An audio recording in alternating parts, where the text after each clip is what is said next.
Hi దోస్తులు, ఎలా ఉన్నారు? బాగున్నారా? సింపుల్గా ఈజీగా చేసుకునే మునక్కాయ తాలింపు ఎలా చేయాలో చూసుకుందామా.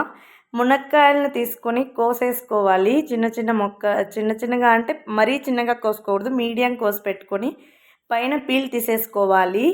పైన పీల్ కొంతమంది తీస్తారు, కొంతమంది తీయరు. నేను తీస్తాను. కోసి పెట్టుకున్న మునక్కాయలను ఒకసారి నీళ్ళల్లో కడుక్కొనేసి ఆ నీళ్ళు వంపేసి ఉప్పేసేసుకొని ఉడకబెట్టుకోవాలి. ఈ విధంగా ఉడకబెట్టుకోవాలి. మెత్తగా లేకుండా లైట్ జ్యూసీగా ఉడికితే చాలా ఈ విధంగా ఉడకబెట్టుకున్న వాటిని నీళ్లు వంపేసుకోవాలి. ఒక తోటలేకలు వేసుకుంటే నీళ్ళన్నీ ఉడికిపోతాయన్నమాట.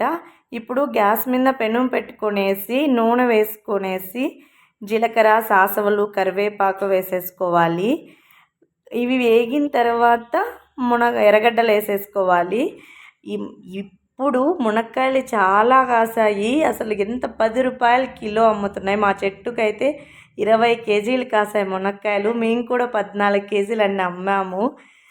మునక్కాయలు భారీగా కాసాయి ఈసారి. నూనె కరివేపాకు, జీలకర్ర ఇవంతా వేగిన తర్వాత సన్నగా కోసి పెట్టుకున్న ఎర్రగడ్డ వేసుకొని చేసుకోవడమే. ఎర్రగడ్డ బాగా వేగిన తర్వాత ఈ నీళ్ళు వడేసుకున్నాం కదా మునక్కాయలోకి, బాగా ఉడికిపోయి ఉంటాయి. పసుపు వేసేసుకునేసి మునక్కాయలు వేసేసుకోవడమే. ఇంతలోపు మనం శనగ్గింజల పొడే వేసుకుంటాం దీంట్లోకి. మేము ఏ తాలింపు అయినా శనగ్గింజల పొడే వేస్తాము. మీకు ముందు వీడియోలో కూడా చెప్పాను. ఒట్టి మిరపకాయలు, తెల్లగడ్డలు, శనగ్గింజలు వేసి కొట్టేయడమే. ఈ విధంగా మునక్కాయలు వేసేసుకొని బాగా కలబెట్టుకోవాలి. నూనెలో కాసేపు వేగాలన్నమాట. ఈ విధంగా వేయించుకున్న తర్వాత ముందుగా మిక్సీ పట్టి పెట్టుకున్న శనగ్గింజల పొడి దీంట్లో వేసేసుకొని కలబెట్టుకోవడమే. మునక్కాయ తాలింపు రసము సూపర్గా ఉంటుంది.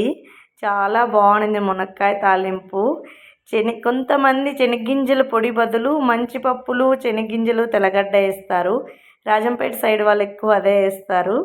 ఎందుకంటే మా అక్క వాళ్ళు రాజంపేట, అందుకు నాకు తెలుసు. ఈ విధంగా పొడేసి కలబెట్టుకోవడమే. చాలా టేస్టీగా ఉంటుంది. మునక్కాయ తాలింపు రైస్లే కదా, ఒట్టిగానే తినేస్తాము. సబ్స్క్రైబ్ చేసుకోండి ఫ్రెండ్స్.